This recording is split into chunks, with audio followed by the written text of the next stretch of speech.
All right, welcome everyone to the August 12th Arborist call, and we'll get going. Our agenda is structured loosely the same every time, just kind of a quick welcome and meeting intro, and then we have research and implementation updates from Zcashd and Zcashd. If we have anything we want to talk about for the 2-week period. Those are kind of optional. And then we have a, kind of the open discussion, which is where we spend the bulk of our time. This week, one of the items is, NU5, just kind of a status update on that, open discussion around that. And then we honestly should have time for any topics that anyone else wants to bring up and discuss as well. And then, yeah, we kind of do questions and comments and everything throughout, but if there's anything left over, anything we want to identify that we want to cover in the next Arborist call, we kind of point that out toward the end. But anyway, for those that aren't familiar, we have these bi-weekly now. We used to have them monthly, bi-weekly, where we talk about all things protocol related, R&D efforts, design and implementation, new features, any kind of blockers or unresolved issues. The goal is to make it more accessible, protocol development more accessible to a wider set of participants, and the progress that we're making more transparent to the community at large. Anyone can participate. So anyone that's interested in Zcash protocol development can obviously attend the session.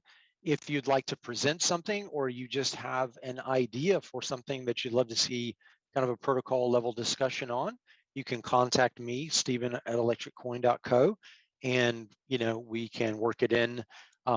Given that we're meeting every couple of weeks now, we have a good bit of flexibility in the schedule, so we can get that slotted in to talk about. And then yes, so research and implementation updates. Anything from the foundation? Deirdre, Taylor, Roger, like to bring up about Zcashd progress? Okay. Myself, and I was going to share my screen if you want to relinquish. So got it. Thank you. Let's see this one. The past few weeks for Zcashd has been a lot of trees, commitment trees, history trees, computing all these new auth digest trees for the NU5 associated data or authenticating data, as opposed to the new transaction IDs, which do not use they use the contributing, but not the authenticating witnessing data as part of those tree computations that result in these new IDs. A lot of that has gotten merged in the past 2 weeks. We also have been computing our value balances correctly for all the different shielded pools. And because a lot of this has to touch Zebra's state, which is a tower-based service, but also it saves down into a RocksDB implementation. We have some stateful tests that let us, instead of syncing the whole chain, we have pre-cache checkpoints of state. I think we checkpoint at canopy activation now, and we just use that state and say, can we sync the next 1,000 blocks from the point of canopy activation, and check all of the consensus rules and everything else that we check. And if that works, then that test passes. So all of those stateful tests had to be regenerated. Our first pass at implementing these no commitment trees in our state was very non-efficient. We kept recomputing the trees every time that you verified a block, even if there are no note commitments. And so for a little while there, our syncing time, which was about 3.5 hours from Genesis to the current tip of mainnet, went from about 3.5 hours to like 13 hours. And we were very sad. And then we realized that we could cache these things because they were not getting updated, and it made things fast again. So that got merged in. So we are continuing NU5 consensus rule work that there are a couple of rules that we have not finished, that we're not fully checking. We've done a lot of the work, such as these no commitment trees. We compute them, we store them, we keep them updated all the time. But as of right now, and the main branch of Zebra, we're not checking that the anchors that are being presented to us for new blocks are actually ones that we've seen before. The reason that we're holding off on some of that work is because we're getting started on our implementation of mempool. We have written up a design and brainstorm, and we have a whole plan of attack to go from a very rudimentary, very small mempool in Zcashd and building on it and making it more complex over time, targeting sometime in October to have that fully functional so that we can both crawl the network and ask people what they have, ask peers what they have in their mempool, put it on our mempool, verify those transactions against our whole transaction verification pipeline, all the rules that should apply when it's not in a block, been mined into a block. And we will be able to reply when people, or we will be able to handle people advertising their mempools without us asking first, and store that and keep track of things that have been mined, kick them out, and so on and so on. We're starting with a very small mempool, basically a hash set of size 1, wrapping it as a tower service, like many of the things in Zebra. These things are abstracted as an async tower service so that you can make requests to our mempool and we will give you a response. So we're starting some of that work in this sprint. And then we'll iterate that and hook it into the rest of the Zebra architecture so that inbound requests can be handled and then handed off and make requests to the mempool service to either inject newly discovered transactions into the mempool if they pass, or to, if people are querying us for what's in our mempool, we can handle that. So that is getting started this sprint. So while we work on mempool, we will be sprinkling in the remaining work to validate all the consensus rules that will be active as of NU5 activation as we go, such as, if you can see here, we're verifying the orchard binding verification key and stuff like that. But that is what's going on with Zebra. I had a few questions about some of the work for NU5 that I think the ECC has completed. I just wanted to make sure that I got it right. I think the circuit is done and there are verification keys, verifying keys. Is that accurate? Almost. Almost. So the circuit is done. Yay. We'll get to this in more details coming up. But yeah, the circuit is done, but it's not frozen yet. Okay. Yeah. Because so if I start, so you could start using it now. Okay. And like if you pull it in, it will do the right thing.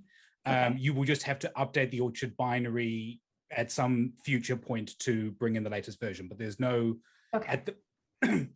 at the moment there's nothing that pins the Orchard verification keys. That will happen at some point. It doesn't happen right now.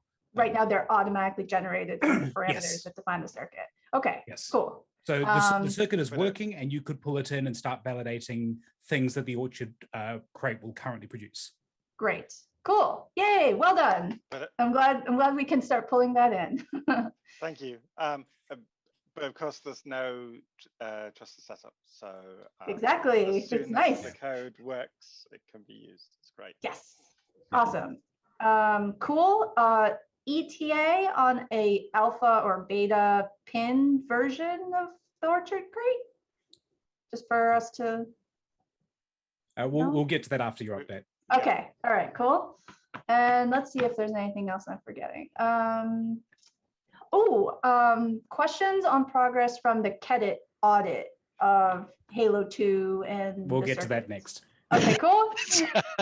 Cool. Coming up, yeah. And I'm just double checking. I've moved a window on so there's the Kedit audit that we were wondering about. Got a lot of test vectors. There was a security proof for Halo 2 or the circuit, or for Orchard, the whole Orchard protocol that I think Mary Mallor was involved in. Halo 2. No, That was for Halo 2. Okay. Yeah. Is that available for us to look at, or is that not done yet, or? Is Sean on the call? I don't see him. He's updating we have the Halo 2 book, and he's currently working on updating the book with the latest proof. Okay. Mary has made and did sometime back a couple of rounds through the proof and then she's kind of awaiting these final updates to make her last pass through that. Okay, all right, then I'm gonna update our last note. So that's all the results of that are gonna end up in the Halo 2 book at zcash.github.io/halo2. Yes. Okay, cool. Thank you. I think that's everything for us. So thank you very much. Okay. Any questions? Great progress, I would say. No questions from me, but no, looks like y'all are really doing well.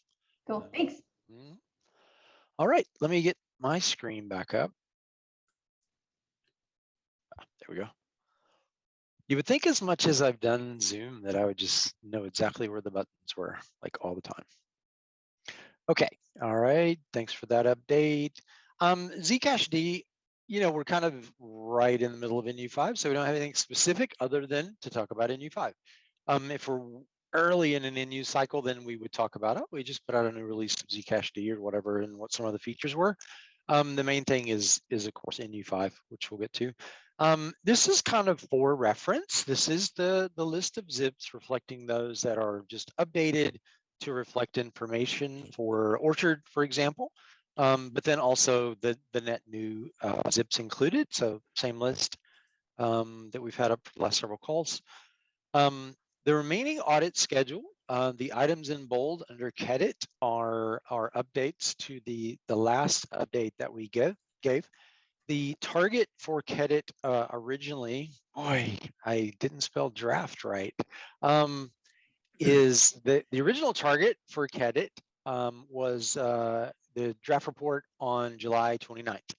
I spoke to Daniel from Kedit right before I went on PTO, and they requested more time to do a more thorough review of the circuit, which was, honestly fine with us. The longer they look at it, the better we feel about it. So we've shifted that timeline for the draft report.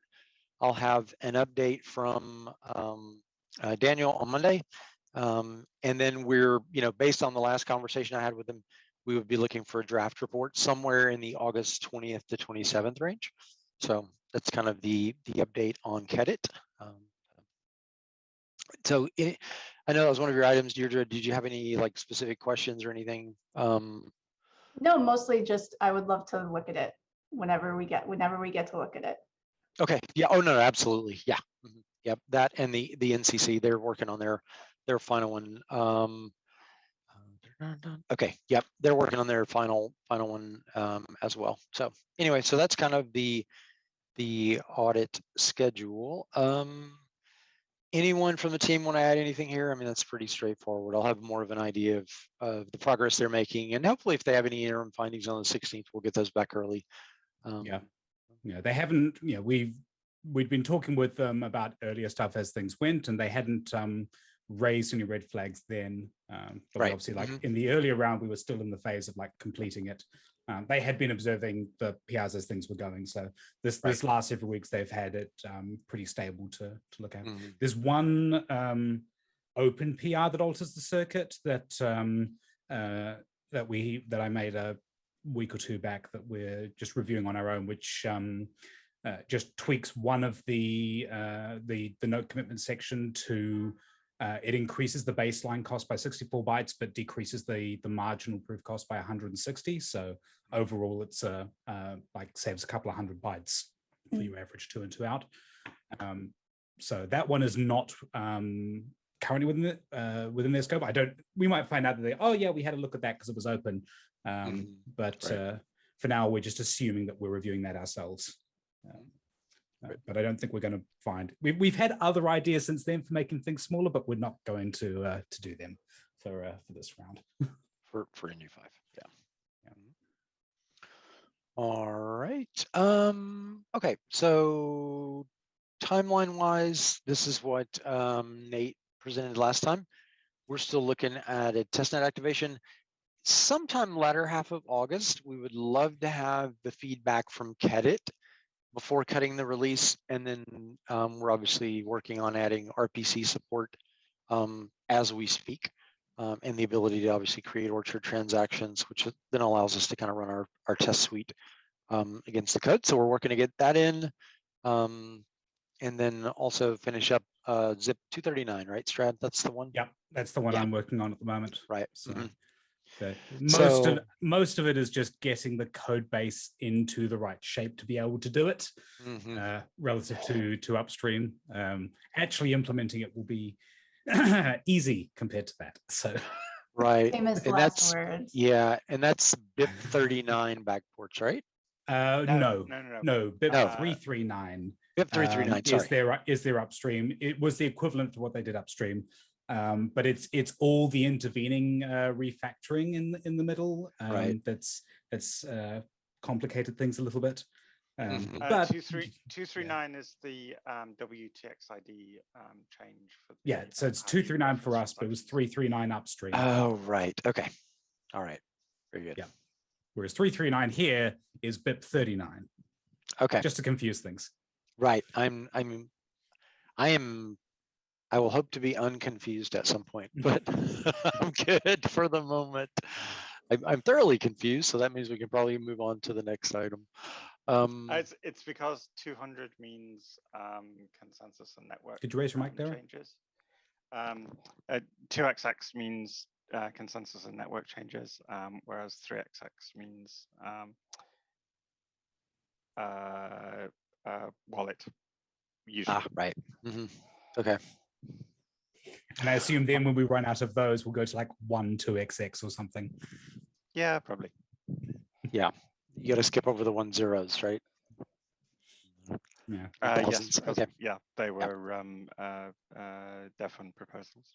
Got governance, right? Ish kind of things. Yeah. Okay. We could have future governance SIPs. Right. Okay. So anyway, so that's kind of the flyby update on NU5 and our progress. Teams feeling, really good about where we're at. Quality of the code, stability of the code. Obviously, we're looking forward to testnet, working with all our partners during that period of time. We've got a lot of work to do on the wallet SDKs and reference wallet apps. Our target has always been for that to kind of stabilize library support in the first month after testnet activation, meaning when I say stabilize, we get everything in there that you kind of need to construct, or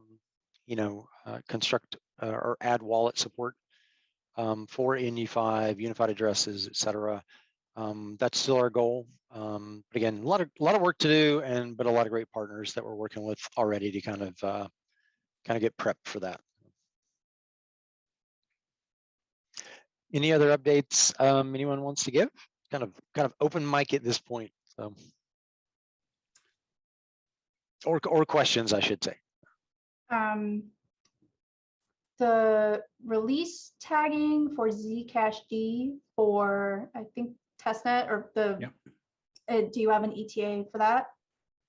So we want to include potentially any feedback from Kenneth, as we said. So with their draft reporting being sometime between, I think Stephen said 20th and 27th, I would say we're probably looking at the release tag going out the week of the 23rd is realistic. Of August? I think.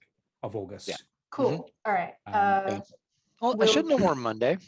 Yeah. Cool. How they're progressing. We can maybe revise that then by Monday. But yeah, if they decide, oh, there's nothing there, and then we've got the rest of our pieces done, then we might be able to tag it next week. But I think a more realistic estimate is the week of the 23rd. Great. We'll be watching for that so that we can use Zcashd to generate test vectors for transactions and everything for Orchard. Oh yeah. Yep. Yeah. I mean, we should be able to start doing that already, but like, what kind of test vectors are you after? Full V5 transactions with Orchard actions in them that we can just, with everything that is correct, that we can do that now. Pipeline. We can do that now already. Oh, good. Yeah, we have. I think. Okay, sorry. We can do that modulo. We've been putting off The Rust side of like the wallet work has been working on the consensus. Uh-huh. But all we need to do is integrate the Orchard bundle builder into the Rust transaction builder, and then we can do that very easily. So Okay. if you wanted to get ahead of us on that, then a PR that added that logic in would be very welcome. Otherwise, that will come very soon afterwards. And Okay. it's probably the easier way for you to generate those test vectors. Okay. Yeah. Then we might watch the tags. Yeah. Okay. But thanks. Thanks, but no thanks. No. Why? We got them pulled right. You know? It's not like you don't have anything to do, right? So yeah. I'm just curious as to whether there was maybe we missed something. Deirdre, what was the Deirdre RTR? What was the thing that was missing from the test vectors that meant we couldn't? I remember there were test vectors from the Zcash Hackworks Python where they assumed they put random data in certain areas.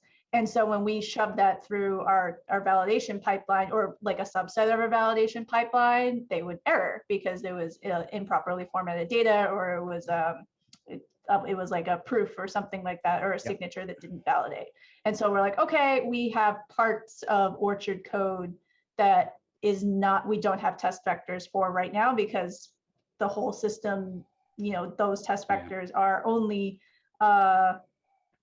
they're only good for like a subset of these things. And like, we don't have a lot of logic in Zebra of like, don't check this for this test only, and you know, stuff like that. So having a full transaction will be very useful for that whole thing. Yeah, like our stack is quite clearly split into parsing and validation. And so a lot of the intention of the Zcash Hackworks test vectors repo was essentially structural validation and that. So you know, it doesn't have the logic to generate proofs, so it's never going to have valid proofs. I know the proofs that it was generating were just like random bytes because it was trying to indicate that no, you should just treat this as a byte string because that's the API for Halo is providing. In practice, the Halo API actually does have some structure to the proofs, like there are always multiples of 32 bytes and so on, which the test vectors aren't currently reproducing. So we could alter that to be more structurally close to what the Halo 2 repo expects, but they will still result in invalid proofs. So we still want to end up with. I think specifically it wasn't that the proofs were wibbly. I think it was something else about notes or no commitments specifically. If there's something else, raise that as an issue, because I want to make sure that that what we generate out of there isn't hitting anything.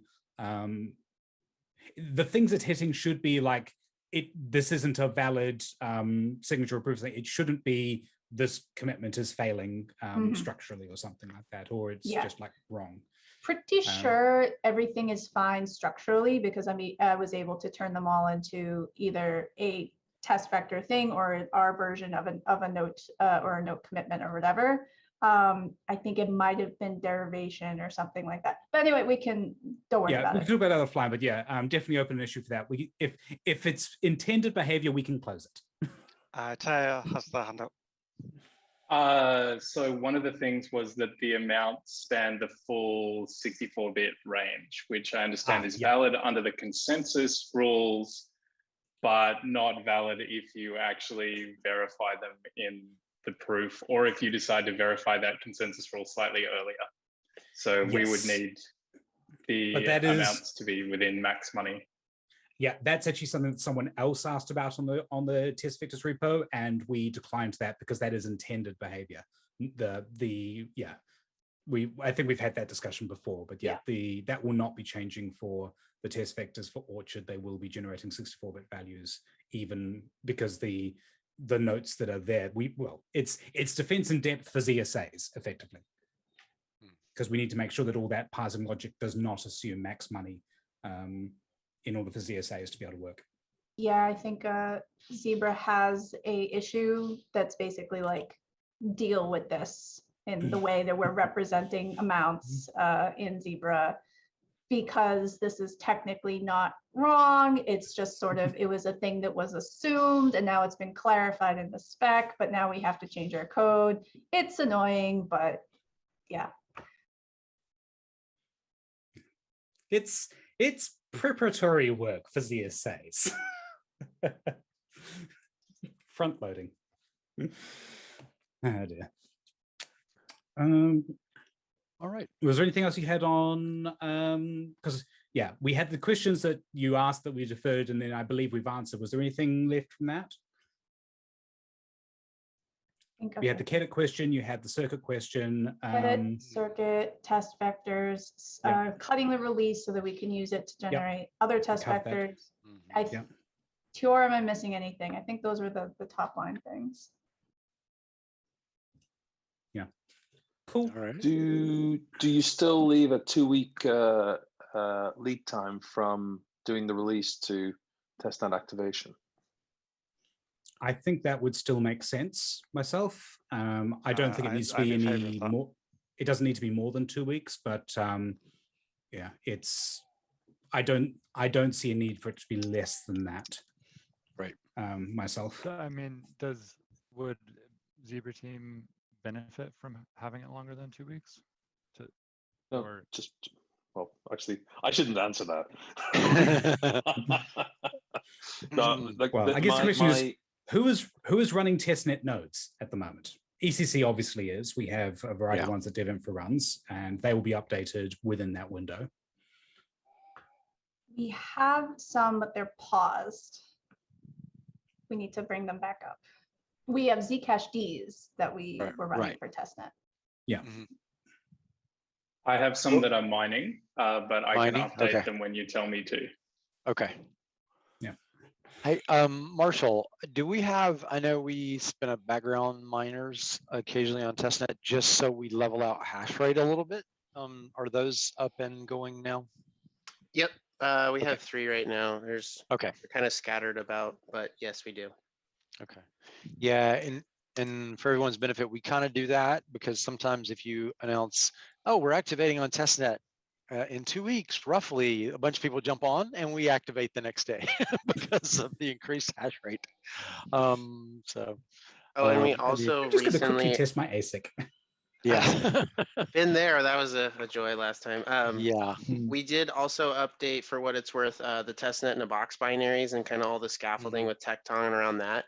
Obviously, we'll need to bump it, or you'll have to go into the deploy and change like what the heights and things are. But when that's in a release, it'll be fairly straightforward. So that'll be another little thing we can check, or if folks even want to use it and whatnot. Right. Okay. Excellent. All right. Any other questions about NU5 or anything? NU5, Orchard, Halo? Are we picking heights? I mean, I think it'd be early to do that. We'd kind of rather see what comes out of Kedit, quite honestly. Yeah, for testnet, we'll just, same as we discussed last time, we'll just coordinate on the R&D server for exactly when we pick. Okay. Nate, your hand's up. Oh, can't hear you though. I think your boom's up. Sorry. There you go. Yeah. That's okay. Yeah, my question is, what's the story with shielded wallets and testnet? Like, are they ready? Or what next steps do they need to be taking? Shielded wallets, meaning like, I'm assuming you mean in the ecosystem, right? Yeah. Ecosystem wallets. Yeah, we're working with like I see Addy on the call, Nighthawk, Aditya, Zec Wallet, Unstoppable. You know, we're adding SDK and library support in the first month after testnet activation. So we'll obviously be working with the partners during that time as we add that support. But none of those wallets connect to testnet anyway, as far as I know. But maybe they do. So. Oh, yeah, I was hoping if it were possible, somebody, and I would volunteer to do this, would test some of those wallets against a Light Wallet D on testnet around the activation transition just to catch any sort of regressions that we've missed elsewhere. What was the list of wallets again? I was distracted. I just rattled off the ones off the top of my head. I just promoted Addy. I don't know if he's available to. I know he's on board with doing shielded by default as an initiative for NU5, but I'd be obviously Aditya with Zec Wallet, Unstoppable, who uses our SDKs. Oh, right, but just to clarify, I didn't mean, I meant testing like their current feature set, not necessarily the new NU5 feature set. Oh, just doing like regression testing during around activation, just because, just in case there were any sort of regression we might catch by doing like end-to-end full stack test, interactive testing. Yeah, there's nothing stopping anyone doing that. I bet those wallets have internal builds that support testnet, even if they don't publish them. Right. Yeah, for sure. Well, I mean, we'll obviously do it internally. So I asked last time, and Adi sent a link and updated test instructions, but I have not followed up to try those out yet. Okay. And we are also working to have at least basic wallet support in Zcashd for the time of testnet activation. Yep, Addy, go ahead. Yeah, so testnet, we are actually waiting on the testnet variants of the Orchard update of the SDKs to be alive. I've been noticing there is some placeholder APIs in there to support Orchard addresses. So I'm just looking for everything moving towards the end of this month. So overall, we get a good grip of how things are going to go when we go live to mainnet. We want to make sure we catch anything early on, right? Right. So at this point, given the current timelines of, taking into account the Kedit parts and then testnet release of Zcashd, it'll be the month of September in which we are doing the updating the SDKs and putting those bits in place. But there's libraries like the unified address stuff that's in the Zcash address crate. That sort of stuff is already there if you're interested in like experimenting with it now. That will get integrated into the current like Zcash-like client APIs. But I don't know what you're doing for like UI parsing of addresses and stuff like that at the moment. We also need to complete the Z339 implementation for the flight wallets can really effectively integrate the unified address stuff. Yeah, but and actually that's something I do want to update on. So we've had a couple of discussions in the past about how the HD hierarchical deterministic key trees work from mnemonics, and we've actually decided in the last week to change what we're going to do in Zcashd to better align with how the mobile wallets currently work. So what we're planning now is that so the strategy for actually how to derive the trees isn't changing, but there's going to be, instead of account 0 being the magic account number for Zcashd used for legacy addresses, we're going to use the other end of the scale, use 2 to the 31 minus 1, the maximal account number, to get completely out of the way of the range that most wallets end up using, the below 0 indexed account numbers. And the reason for that is because we're strongly motivated to enable Zcashd's internal mnemonic usage to be compatible with mobile wallets. And in particular, we don't want us to be like, okay, we're using this account 0 for legacy seeds, and then someone imports it into the mobile wallet and it turns them into unified addresses, even though that's not how they were used in Zcashd. I think that will be confusing to users. Whereas on the mobile wallet side, as we discussed, they're going to be using account 0 as they currently do for sapling.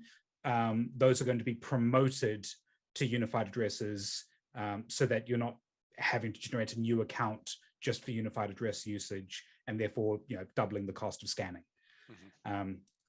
So the effect on that will be that if someone is taking a seed from Zcashd, which they won't be able to do for quite some time, but when we expose that ability, someone taking a seed from Zcashd who has used it in a wallet where they have used like the legacy APIs get new address or Z get new address sapling, whatever, to get a non-unified address that's derived from that seed, those funds won't immediately appear in mobile wallets unless they add specific, like, hey, let's go have a quick look at this special account that Zcashd uses to check if there's anything in there. For legacy funds, yeah. Yeah, for legacy funds. So But we're also wallet- planning on, for new wallets for Zcashd, disabling all of those legacy APIs by default, with an override, because obviously there are still a bunch of people who use the get new address APIs, so there will be a config flag to override it. But we're going to try and direct people towards the newer API for generating unified address based keys that follow the full key structure. Nate, looks like your hand was up, and then Dodger. So popping up a level, it feels like we want guidance for wallets along with the with that change that it's designed to avoid that collision. And gee, wouldn't it be nice if they had like a user-friendly migration path to UA accounts for their users, right? Yeah. Is that sort of the that's the motivation, is that the migration from pre-UA to UA is easiest for mobile wallets, because that's where most of our users currently are. And the users who are relying directly on Zcashd, I think generally more technical, and therefore can we can guide them more easily towards UAs, I think, than expecting the mobile wallets to. I mean, it could be nice to have if you are a command line user, you could run this command to transfer to and generate your UA and transfer to it. Yeah, we already have like Zmerge to address and things like that, so we can write tooling to make that easier for people. Yes. Dodger? This talk of Zcashd and wallets in the same sort of context reminded me of a question I wanted to ask, which is, are there plans to rewrite the wallet in Zcashd in Rust? Yes. Yes, let me get my hand up in there.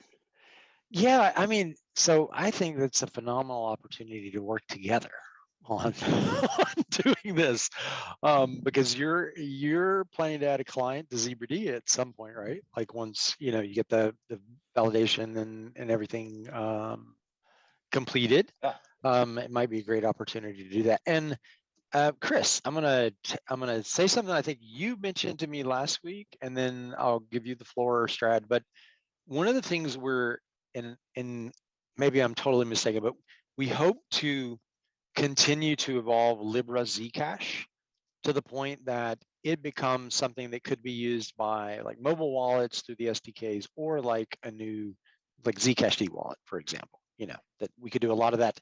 We could do a lot of wallet code in one place, but then leverage it in multiple deployments, if you will. So. Yep. Yeah, I have an API design in mind for extending what we currently do in Libra Zcash for the mobile wallets to support more, to have the mobile wallet functionality essentially be a subset of the full node wallet functionality in terms of the APIs that are exposed and so forth. So that's going to be on the schedule as soon as that work will essentially begin with beginning the Libra Zcash implementation of the Orchard wallet. Cool. All right. Dare, thank you, Chris. Dara, your hand was up next. So yes, there's the placeholder zip for UA RPC support in Zcashd, which is zip 416. that will document some of this stuff. Okay, and let's see, Eddie. Yeah, just I want to make a note that I'm excited about the wallet for desktops. I think that's something that's missing in the Zcash ecosystem, a stable wallet. So of whoever is investigating, I would like to suggest looking into Jetpack Compose for desktop. It's a cross-platform development framework based on Kotlin. And I think we can have a lot of developers contributing from Kotlin world for this wallet. Right. Just to clarify, when we talk about wallet, we're talking about the core wallet logic and the like the business logic that runs the wallet, manages the notes, handles transactions. That core piece. We're not currently talking about developing like a new GUI wallet, but it would be excellent to keep that use case in mind. Because one of the things we would like to happen with this is that you could, for instance, have a Zcashd full node that's running that then talks to a separate process where you're running your wallet, which might be could be a Jetpack Compose based system, or could be the mobile-like clients as we currently have, or a wallet living in an offline VM in cubes or something fun like that. Yeah, there's a lot of scope for this, but the thing we like to nail down is the piece that knows how to interpret things, knows how to get people's balances as quickly as possible, since that's been historically something that's not been great, and is reasonably cross-platform in terms of being agnostic as to where it gets the data from. Makes sense. Yeah.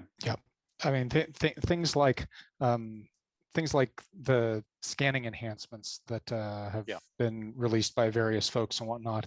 We'd really like to pull those contributions or variants of those contributions back in to LibreZcash so that that library can essentially have a best of class solution. I mean, we don't want to step on people's toes, but the more that we can get a high quality solution that is fast and works for everybody in that shared code base, the better off everybody will be. Nate, your hand's up next. Yeah, it's a brainstorm, because I feel like from the Zcashd perspective, we would like to replace the I want to call it the legacy wallet, but the wallet logic that we have. Zebra is eventually going to want to create a wallet. Some folks want to potentially create desktop wallet user interfaces. And now we also have like unified addresses coming. So it feels to me like there might be a ripe time to kind of have an all things wallet summit or hackathon or something. Maybe after NU5 activates, or maybe before that, I'm not sure, but sometime I'd like one before that. I'm thinking like I'd be quite keen like early September to have a hackathon kind of thing there. Like something I really want to figure out is like the ways in which we can hook like async Rust into the mobile pipelines, because obviously like iOS and Android have their own ways of doing like process execution and task firing, and figuring out whether the style of thing that Zebra does with services fits into that or could be made to fit into that nicely. For wallets would be figuring out whether we can do that would be instructive as to whether that's a useful direction to build on. So I'd like to have a hackathon on at least stuff like that to figure out the underpinnings. Yeah, another thing that's along those lines from my perspective is I'd like, right now the SDKs provide FFI directly to the Rust code, and I would really like to migrate in a direction that allows that to, instead of being in-memory direct FFI calls, to go to an async and message passing sort of architecture for a lot of that what's currently done in the FFI. Right. We It'd be decouple that a a bit new better. wallet could potentially be a separate process, right? Like to Zcash. Yeah, well, yes, and in fact, the wallet needs to run in at least a separate thread to eliminate timing attacks and use a message passing approach to get stuff in and out. Okay, Deirdre. For clarity about like Zebra the project's plans for a wallet, we call it a client because we're planning it to be a command line separate binary that will talk to a Zebra D node, a full node. We have intentions to get started on that. We've had a design floating around for like a year and a half. We have plans basically to get started on that after mempool, modulo any remaining NU5 consensus will work. But yeah, we're planning it to be all Rust. We are, of course, planning to pull in all the proof creating and verifying code that the ECC has written. But we do have a lot of we have not really hardly spec'd out how we want it to communicate with our Zebra D node. Maybe it'll be RPC methods, maybe it'll be something else, maybe it's we have a lot of things that haven't been nailed down there because we didn't have a strong opinion about that yet. That might be an area where we can cross-pollinate ideas about ways that might be interoperable with not just Zebra D. Okay. All right. Are there any other questions at all, or anything anyone wants to discuss?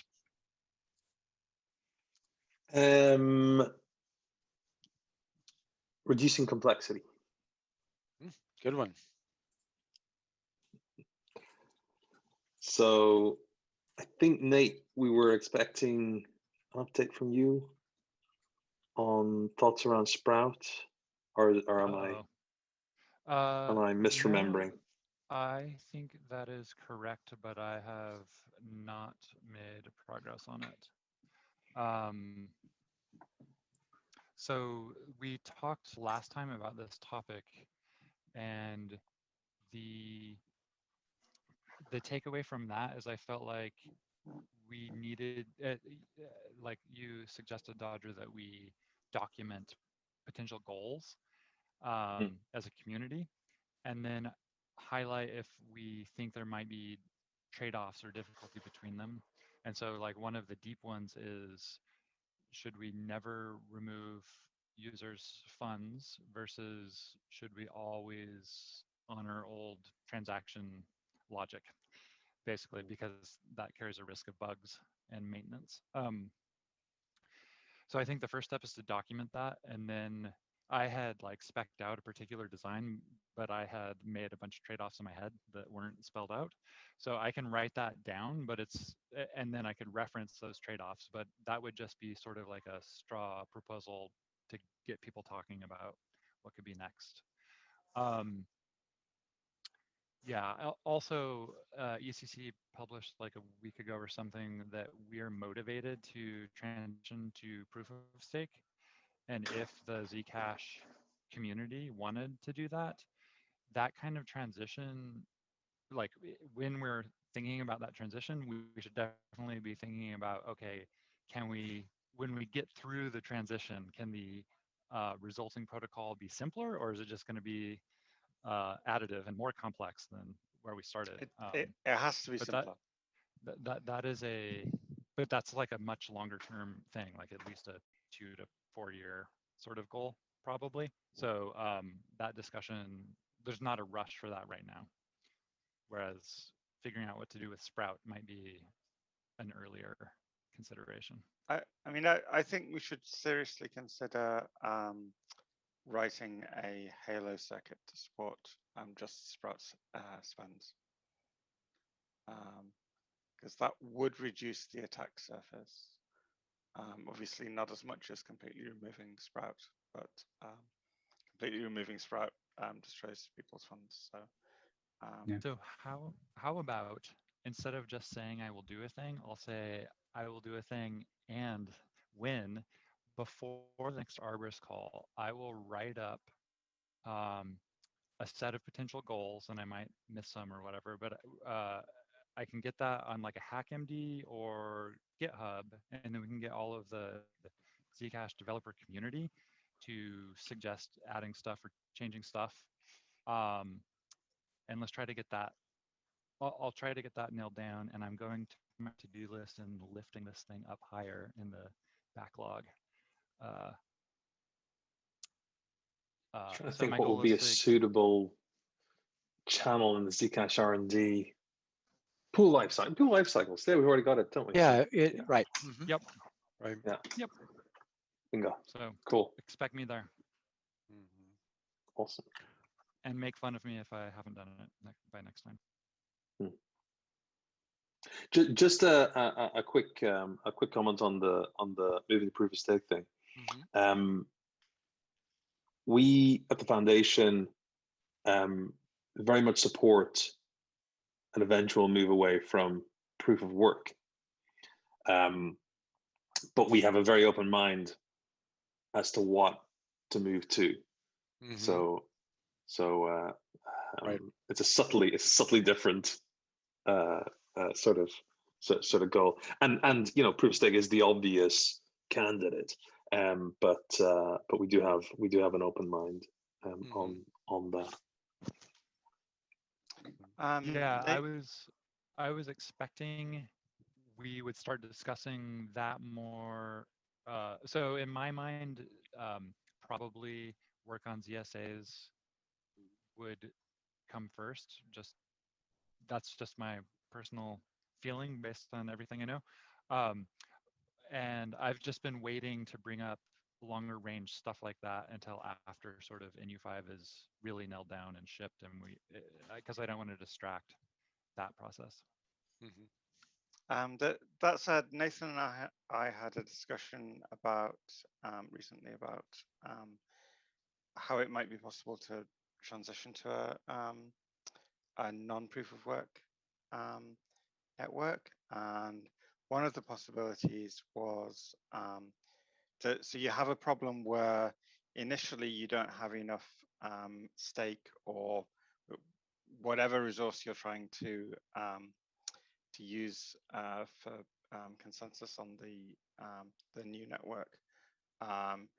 And Ethereum, for example, has this beacon chain for ETH2, where they basically have a one-way bridge, so you can send ETH to Ether to ETH2 and stake with it, but you can't go backwards for security reasons. So one option, and obviously that introduces a risk that you may lose your ETH on the ETH2 network if anything goes wrong. So we were thinking about this option, which basically uses a beacon-like chain to improve the consensus security of the POW network, and you wouldn't do anything else with the beacon chain until you knew that you had enough stake on that chain. But the stake is not actually moved to the new network, it remains on the POW network, and you use commitments in the block headers to summarize the information about who has what stake, so that the new beacon chain can use it. So, I mean, that's just a strawman design, but it's we're starting to think about how it would be possible to do the transition.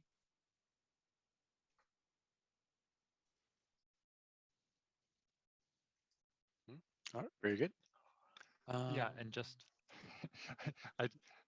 again, I didn't want because this is a huge topic, but I hadn't even considered other alternatives from proof of work or proof of stake.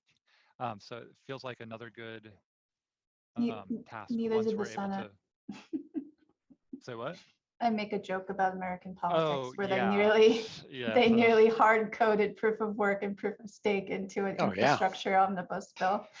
I don't, I advocate we just design a good thing and other people can figure out what the regulation should say. But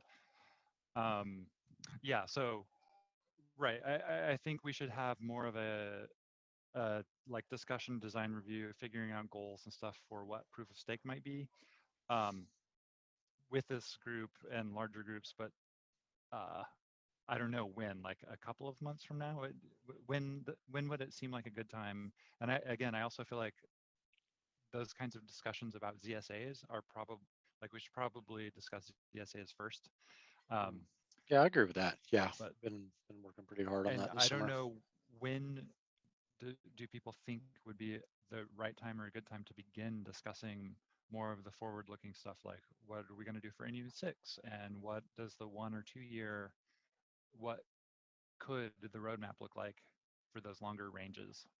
Because I feel like so a bit before the ECC retreat, so that we have already had some discussion about it, that we can percolate, and we can discuss that in person. I don't know how much information about that event is it's public November. Yet. Yeah. November. Okay. So now. So maybe instead of just a wallet summit, we have a bit of a feature Zcash summit. Yeah. Or something Well, I like want that. both, but organizing it is another. Well, like, yeah, we could incorporate the wallet component into a broader thing. Yeah, something September, October time would be ideal for that. Sort of in that interim period between, we've got the consensus stuff done for testnet, and we're finalizing bits of that, but we're done with the main lift for NU5 at that point.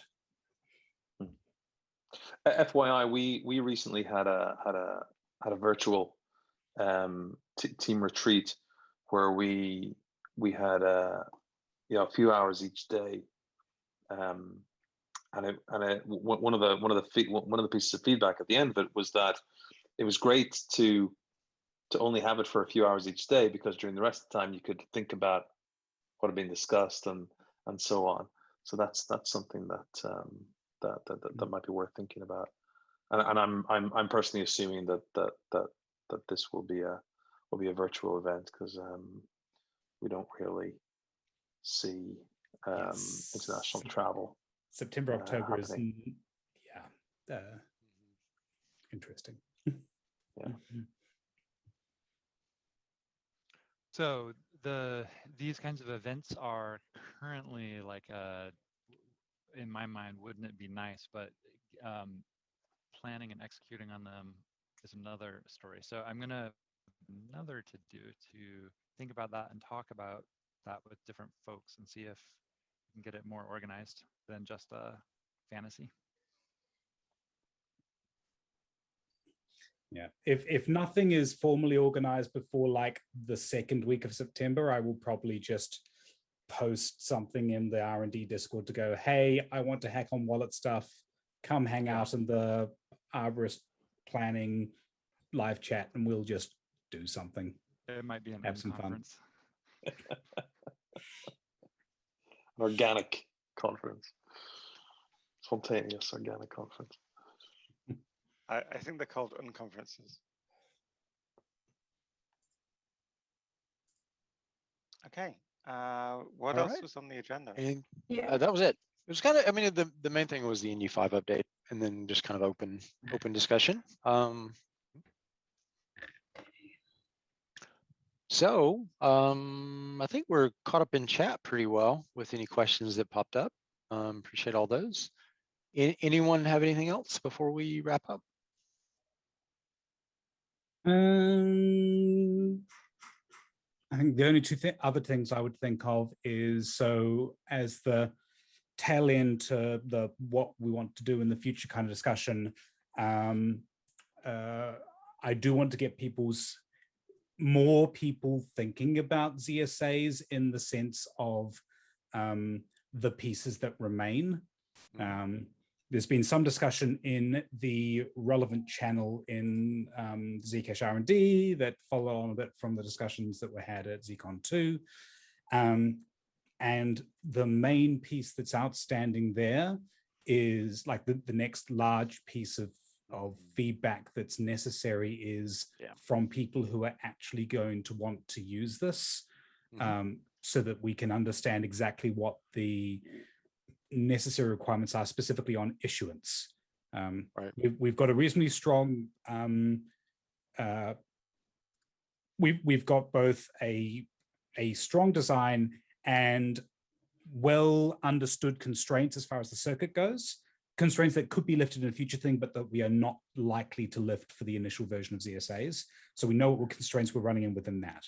As far as the issuance goes, that's where we still have a fair bit of scope. And in fact, like we had when I was prompting this along again, like last week or whenever it was, Matt Longo came along in the channel, and actually he gave a couple of requirements, and one of them was one that was not at all what the things that people thought they had been discussing were actually discussing. Specifically, he said multiple keys being a requirement.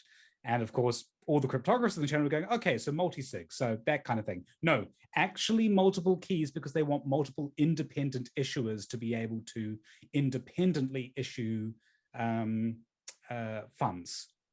So then there's a question of, okay, if that's a requirement for them, then you need to think about, okay, how do you do key management in terms of the high level, like how people get added to that set independently? Then what actions can they take on their own versus what do they require, consensus of the group, and how do you manage that? And so that's just one person giving feedback for one system. We need more of that kind of feedback. I have an update on that, by the way. Go on. Go. No. I'll get in line behind Nate and Deirdre. Go ahead.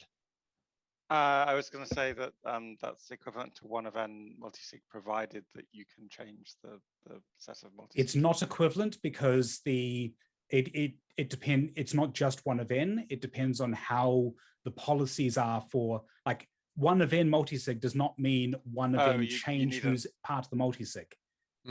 I see. So you need an access. It becomes significantly more complex if that's the kind of thing we're trying to go for. So. Okay. Nate, your hand, I believe, your hand looked like it was up next in the queue. Yeah, I was going to bring up a whole other area, which is usability. So, so for example, one issue I'm wondering about is how will assets be identified to users? And that, like, I think to get a handle on that, we should try to combine multiple use cases. Like if there's a keep version of BTC tokens, and then there's another bridge for any ERC20, and then there's a connection to Cosmos. What does that start to look like? And this is a conversation that would be really good to have with wallet devs.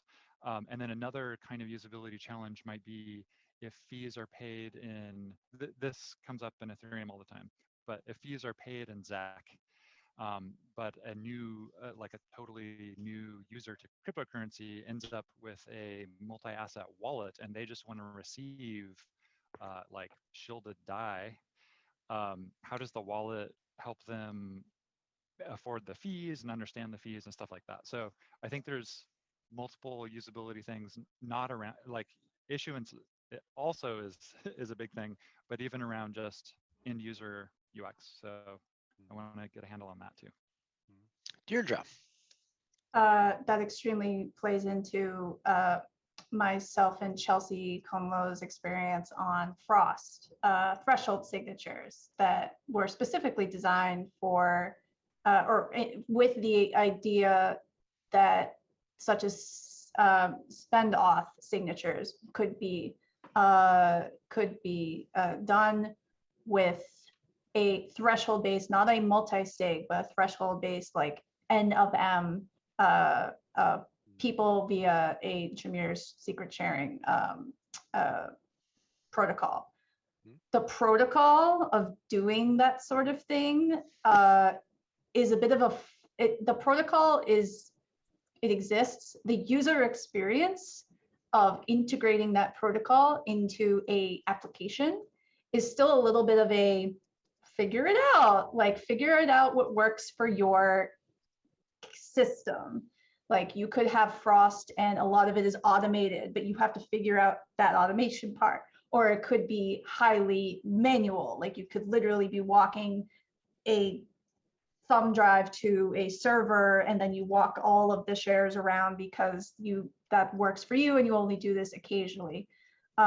If it was to be built into the protocol level, into wallets, into all this stuff for ZSAs, we really got to nail things like that down. If it's a multi-sig, or I would lean towards threshold for its properties, but it's not obvious how to build this in a way that doesn't, like, you got to help users. Even a highly motivated user may just be like, screw it.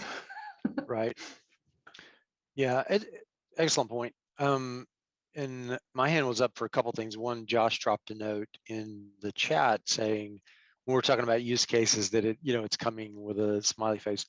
So, but to Strad's point, and I'll expand on what Josh was talking about, there's the circuit level changes for ZSAs, like supporting different assets or additional assets. But then there's the whole issuance and redemption, and what are the requirements for, like, what do the Keeps of the world and other issuers, I mean, what do they really need? Which kind of gets into key management specifics and how they do business and their model for doing business and their competitive advantages on how they do business. It would be great to have those, rather than us speculate on, oh, we think this will work, right? and then we build something and then either one, no one, can use it, or they're like, oh, that's not at all what we wanted. But having said that, Josh started an initiative with Andre to take a look at, okay, who's wrapping tokens on Ethereum, and reach out to them and say, hey, we've got this capability coming and it'd be great. We'd love to have your input. Like, would you be interested in doing something similar on Zcash? Because we'd love to talk to you and see how best we can, design something that meets your needs. So that's kind of that was my update. So Dodger, I think your hand was up next. Yeah, I had a warm fuzzy feeling when the one of N concept was mentioned, because I had a big debate a couple of months back about whether one of N was a valid use case for Frost. But the other thing that I wanted to, like, I understand that ZSAs is a specific implementation or a specific set of functionality, and I would like to understand exactly what that is. Because at the moment it's just an acronym, it's just a buzzword. So I'd like to understand exactly what ECC is proposing, and one of the things that I'm particularly interested in is I think I've heard somebody say that it would be shielded only, and I think that we should give careful thought, because we should give careful thought to the implications of making something fully shielded only. And the reason I say that is because I think that Zcash has benefited, not in a technical sense, but in a more regulatory sense, from having that optional transparency. And I'm not suggesting that we necessarily want to keep, the equivalent of T addresses around our fully transparent transactions, but we may want to look at alternative methods of making a shielded transaction visible to anybody who wants to see it. And I think, as usual, there is a GitHub issue where I created about 3 years ago, which talks about this, and I'll post it in the chat when I find it. All right. Okay. Let's see, Nate. Thanks, Dodger. Oh yes. Dodger mentioned that he hasn't seen a design from ECC, and that set off alarm bells for me because ECC has not been working towards a specific design, at least coherently, across the company so far. And so I think there's, for user-defined assets or ZSAs, there's multiple conversations going on within and without ECC, and different people are assuming different things and working on different things. So that is something I wanted to escalate with this community. So I totally agree. We need to step back and start talking about, like, what are the goals? What is the usability? What are the use cases? How do we support those use cases? That layer of discussions hasn't really begun yet. And that's one thing I really want to begin in earnest as soon as the NU5 is out the door. So Dodger, you haven't seen a design yet because we don't have a coherent design that we've worked out yet. So, and also it wasn't clear to me if we should be doing that, but we have been trying to wrap our head around the problem space. Strat. Oh, go ahead, Dodger. Yeah. I would say that I guess formed the impression from the way that various people on blog posts and whatnot were talking about ZSAs that there was a design in mind. Yeah, no, I think. But that may have been an incorrect. There's a circuit design, and then we're engaged in the economic study with the GMU folks, and that's more about like trying to understand the economic design space. And then I've been working with the ECC SAG, Scientific Advisory Group, and Stephen and Josh and Zuko on understanding like the economic design space, but we still haven't like turned our attention to use cases or users, and so we haven't tied much of that together, and we also haven't like presented any of it to this group. So that's sort of where we're at. It's sort of more like pre-design research, I would characterize it. Yep. Strat, I think your hand was up next. Yeah, so my perspective on this is that, like, we've known for years roughly how we can do something like this. More recently, we have figured out the necessary components to enabling it at a technical level within the circuit to do it in the way that that fits best with the goals that we have for handling the shielded components. That places certain restrictions on the functionality. So, for instance, the current design, as far as what the shielded component restricts it to do, it doesn't, for example, let an individual note carry metadata around with it across transactions, like you might have in, say, an Ethereum style ERC20. That's inherent in the way that the UTXO model is implemented within the shielded protocol. That's the kind of thing that we are not proposing at this time to extend or alter. If someone had a strong argument for requiring it, or a use case that required it, that would be something I would like to see. But at this stage, that's not something that we are actively investigating. We have we have the preferred minimally restrictive, but it does have these kinds of restrictions on it, implementation of the circuit.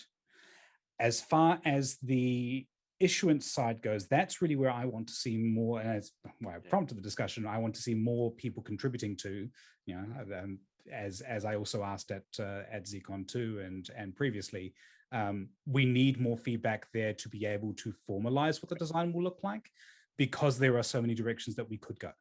You know, from the very simple proposed by some people at ZCon 2, just allow people to declare a public key and title to that, all the way through to a full-on access control system that you can hook into, you know, AWS KM or whatever, you know, into commercial HCMs. You know, there's a full range of design space for what we could do here, and we haven't pinned ourselves down onto anything yet because we don't want to forego any use cases that people are assuming that this will be able to serve. But this, and the last few months in particular, ideally, but like this period of time now is the time that people should be soliciting that feedback from people that they know or think might be interested in this, so that we can synthesize it over the coming couple of months and come and pare down the design space to a concrete design that we can then write up and kick around. Perfect. That's actually why my hand was up, so I'll lower it. I just wanted to make sure we kind of drove that home. There's this distinct, kind of have an idea what to do in the circuit, but the actual requirements for issuance and redemption, love to have like people who have, actual experience doing that and ideas of how they want to do it. We have their input. All right, I think we've got all the questions in the chat. Walter asked, do you happen to save off chat records of the meetings? I typically don't. They're recorded, and then if there's a reason to, we could, of course. Yeah, but yeah, to your point, yeah, as Dodger said, I think anyone can save them. Oh, I yeah, think so. you can save them until the host closes the meeting and then the window disappears. So I've run into that before too. Okay. The cut and paste race. Oh yeah, do it now, Walter. Three dots. Yeah, as Dodger said, 3 dots down at the bottom right, at least on my client, and then save chat. Should do it. Should do the trick. Okay. Strad. I just remembered something I forgot. I originally put my hand up to respond to, and then I responded to something completely different. When Dodger asked about the transparency piece, oh yes, and the thing I wanted to reply to there is that the main reason that we've been advocating for, well, the main reason I have been advocating for ZSAs being shielded is because I really don't want to extend the transparent addresses any further.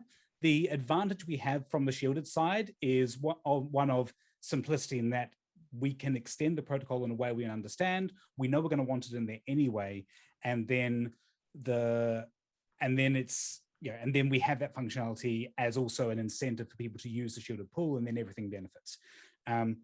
That's not to say that there won't be transparent components like the issuance we have proposed. Everything we've proposed thus far has been transparent issuance.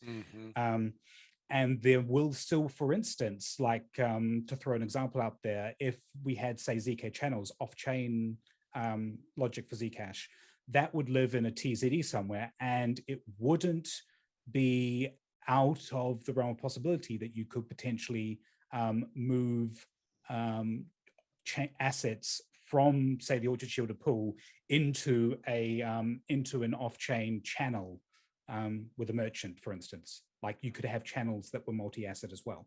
No, well, the channels themselves wouldn't be multi-asset. You could open an asset a channel that wasn't denominated in ZEC. I don't see why we wouldn't be able to enable that kind of functionality. Well, it's not an example of transparent because that's also shielded ZK channels. Bolt, for those who are unfamiliar with the earlier name. But like that would go through the transparent pool to get there. And we could similarly plug in other things.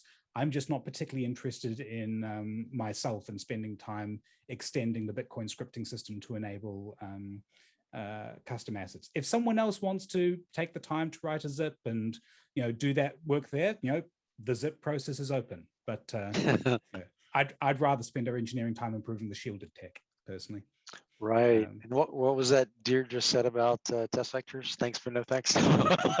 Get someone else to do that. Dodger.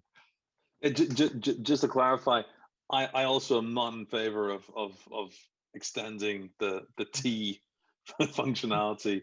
And if you have a look at issue 2558 in the Zcash GitHub repo, you'll see the context.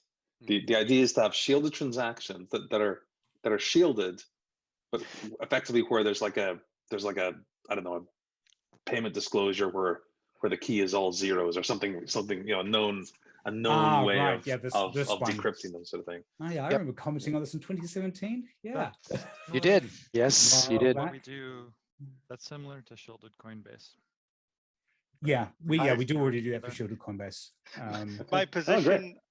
My position on this ticket is the same as it was on 8th of February 2019. So the reason for T addresses is that they're faster, or they were at the time. They're no longer faster with Sapling and Orchard, effectively. They support multi-sig, but we're solving that one, and HCLC, which no one turned out to use. They have wider ecosystem support. So yeah, let's just make sure that all of that works for shielded. Yeah. Yeah. Actually, that reminds me. At some point, I think Stephen and or Nate have the presentation with the list of sort of prerequisites for switching off T addresses. I have it. Yeah, it'd be great to share that, I think, because I think that sets the context for how to get rid of T addresses. All right. I also agree with Addy's comment that they commented 2 minutes ago about viewing keys. Right. Okay. Yeah. All right. Anything else from anyone? No, I'm going to stop node sniping. Okay, no problem. Yeah, I think we should stop there. It's easy to do. Okay. All right. Well, look, everyone have a good rest of the day and great weekend coming up. We'll catch up async in Discord. Thank you. Thanks, everyone. Bye. Cheerio.